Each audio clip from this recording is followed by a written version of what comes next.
The lord. చూడండి, కోతి తాగిద్దాం చూడండి, అది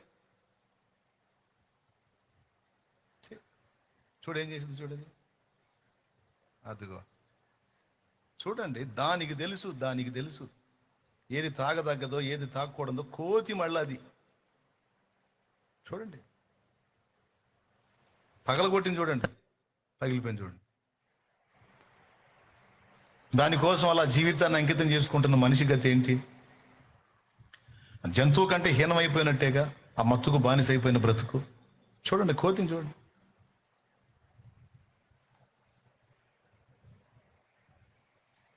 మందు బాబులకు మండిది తీసేరా.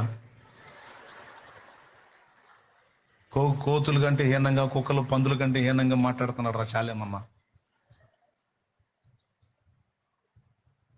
అక్కడక్కడ నాకు రోడ్ల మీద మందు బాబులు తగులుతారు. వాళ్ళకి ఎంత రెస్పెక్ట్ నేనంటే సీసా వెనక పెట్టుకొని వందనాలు చెబుతారు. దేవునికి స్తోత్రం, ఎంత గౌరవం. అసలు చాలేమన్నా కనపడితే అసలు ఒక్కొక్కడైతే ఇంచిన ఫ్యాంట్లోకి నెట్టి అంటాడు. ప్రేమ నేనంటే, గౌరవం. దేవునికి స్తోత్రం కలుగునుగా. నేను నవ్వుకుంటా పోతా. ఒక్కొక్కడైతే అప్పుడే ముట్టించిన సిగరెట్ ఇసిరి పడేస్తాడు. అప్పుడే పాప ఫ్రెష్గా ముట్టించుకొని ఒక్క దమ్ము లాగుంటాడు. రెండో దమ్ము లాగబెట్టే నేను కనపడతాను. సిరేసి నేను ముందుకు వెళ్ళిన తర్వాత ఆ సిగరెట్కి వెళ్ళి దీనంగా చూస్తాడు. అయిపోయాను. ఇప్పుడు వచ్చాడేందిరా శాలేమన్నా. ముట్టించుకొని ఒక్క దమ్ము లాగానయ్యా, కనీసం సగం కూడా దాగలా. ఎమ్మటే టర్నింగ్ తిరిగాడు ఆయన. నేనేం చేస్తాను? ఏందో వాళ్ళ ప్రేమ మరి నా మీద, నాకు అర్థం కాదు. ఏమండి, ఒకటైతే ఇసిరేస్తాడు. ఇసిరేసి నిజంగానే ఇసిరేస్తే బాగుండు. మళ్ళీ పోయి దేవులాడుకుంటాడు ఆడేసానని.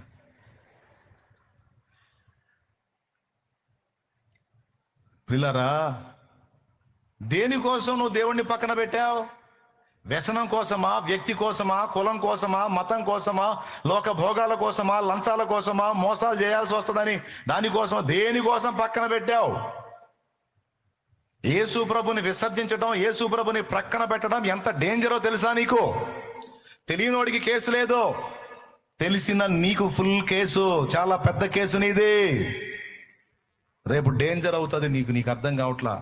నేను చెబుతున్నా, జవసత్వాలు బాగున్నంత వరకు, ఎముకల్లో మూలుగా బలిసి ఉన్నంత వరకు, ఎముకల్లో మూలుగా బలిసి ఉన్నంత, నేను బలుపు అంటలేదండి, బైబిల్లో ఉంది అందుకని చెబుతున్నాను. నేను ఎముకల్లో మూలుగా బాగా బలిసి ఉండగాను, మనిషికి జవసత్వాలు బాగా ఉండగానో ఎగిరెగిరి పడుతుంటాడు, అన్నీ కావాలంటాడు. కాటికి కాలు దోచుకున్న ముసలోడిని గల్లించు, తాతయ్య పెళ్లి కావాలా అని అడుగు. పెళ్లి లేదు, పాడలేదు, పోరా సచ్చేవాడి నాకెందుకు అంటాడు. చెబుతున్నా, జవసత్వాలు ఉడికిపోయినప్పుడు అన్నిటి మీద విరక్తి కలిగిద్ది. అవన్నీ ఉన్నంత వరకు, లైన్లో ఉన్నంత వరకు ఈ పొంగులు, హంగులు, ఈ డ్యాన్సులన్నీ. కాబట్టి మనం మోసపోవద్దు. దేవుడు లోకం వెర్రితనం అన్న దాని నుంచే మనందరికీ రక్షణ మార్గాన్ని ప్రకటించాడు. అదే సిలువ మార్గం. దేవునికి మహిమ కలుగునుగాక. ఇంకొక మాట చెప్తానండి.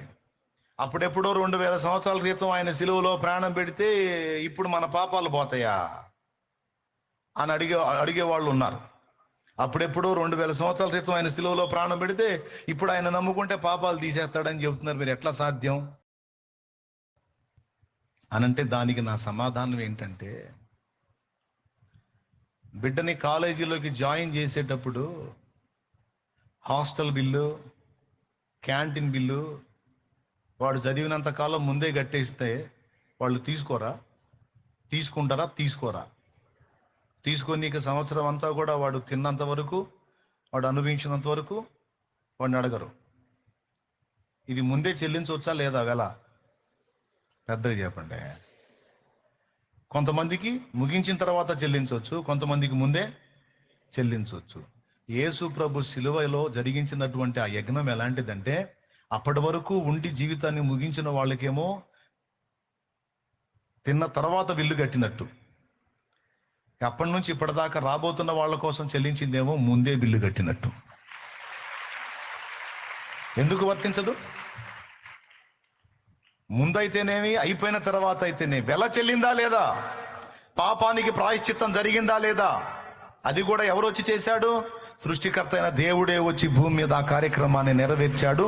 అలా నెరవేరిస్తేనే మానవ జాతికి మోక్షం, లేకపోతే లేదు అని ఇతర సాహిత్యాలు కూడా సాక్ష్యం ఇచ్చాయి. ఋగ్వేద సంహిత 10వ మండలం 9వ సూక్తం పురుష సూక్తం అదే చెప్పింది. తొలుత జన్మించిన వాడు మానస యజ్ఞమున యజించబడినాడు, ఆయన బలి కార్యం అనేది జరిగిద్దే అనే మాట ఋగ్వేదంలో ఉంది, పురుష సూక్తంలో ఉంది. తెలుసు, వాళ్ళు తెలుసుకొనే చెప్పారు. అందుకే రక్తము చిందింపకుండా రక్తమున్న ఇంటికి ఏం పోతుంది? దోషం పోతుంది. రక్తమును ఆశ్రయించుట ద్వారా రక్షణ కలుగుతుంది అని నమ్ముతున్నారు. మూడవది, రక్తవర్ణమైన సింధూర వర్ణం నుదుటను దిద్దుకుంటారు. ఈ రెండు కనుబొమ్మల మధ్యస్థానం లలాటం, దీన్ని సృష్టికర్త స్థానం అంటారు. ఈ స్థానములో రక్తవర్ణమైన సింధూర వర్ణాన్ని దిద్దుతారు. అంటే అర్థం ఏంటో తెలుసా? ఓ సృష్టికర్త, రక్తము లేకుండా నేను నీ యొద్దకు చేరుట అసంభవము.